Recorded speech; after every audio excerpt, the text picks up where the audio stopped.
एका मोठी बातमी आहे। मुंबई विमानतळावर भीषण आग लागल्याची माहिती आहे। आगीवर नियंत्रण मिळवण्याचे प्रयत्न सुरू आहेत। शॉर्ट सर्किटमुळे आग लागल्याचा प्राथमिक अंदाज आहे। मुंबई विमानतळ टर्मिनल 1 वर आग लागल्याची घटना घडलेली आहे। शॉर्ट सर्किटमुळे आग लागली असल्याचा प्राथमिक अंदाज वर्तवला जातोय। तर ही माहिती मिळताच पोलीस, महापालिकेचे अग्निशमन दलाचे जवान इथे पोहोचलेत। आगीवर नियंत्रण मिळवण्याचं काम युद्ध पातळीवर सुरू आहे। तिकडची ही एक्सक्लुसिव्ह दृश्य आपण बघू शकतोय। आणि या विषयाधिक माहितीसाठी आपले प्रतिनिधी संकेत वरख हे आपल्या सोबत जोडले गेले आहेत। संकेत, मोठ्या प्रमाणामध्ये या विमानतळावर वर्दळ असते आणि अशात ही आगीची घटना, सध्याचे काय अपडेट्स? तर आपण पाहिलं तर ही खूप अनपेक्षित अशी घटना घडलेली आहे। इतकं फायर सिक्युरिटी असून सुद्धा मुंबई विमानतळावरची आहे ती आग लागल्याचं आपल्याला पाहायला मिळतंय।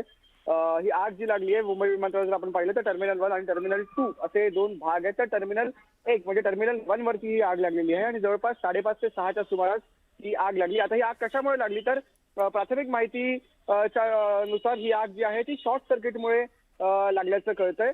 आता आगीच्या कॅटेगरीज असतात L1, L2, L3, तर ही जी आग आहे ही सध्या L1 असल्याचं म्हटलं जातंय आणि अर्थात तिकडे मुंबई पोलीस दाखल झालेले, अग्निशमन दल दाखल झालेलं आहे आणि आगीवर नियंत्रण मिळवण्याचं काम हे सध्या युद्ध पातळीवरती सुरू आहे। खरा बरोबर आहे संकेत, मात्र विमानतळासारख्या ठिकाणी आग लागणं आणि तेही मुंबईमध्ये अतिशय मोठी ही घटना म्हणावी लागेल। त्याच्यामुळे आता यामागचं नेमकं कारण काय ते कधीपर्यंत समोर येणार ते बघावं लागेल। दरम्यान धन्यवाद तुम्ही दिलेल्या या सविस्तर माहितीसाठी।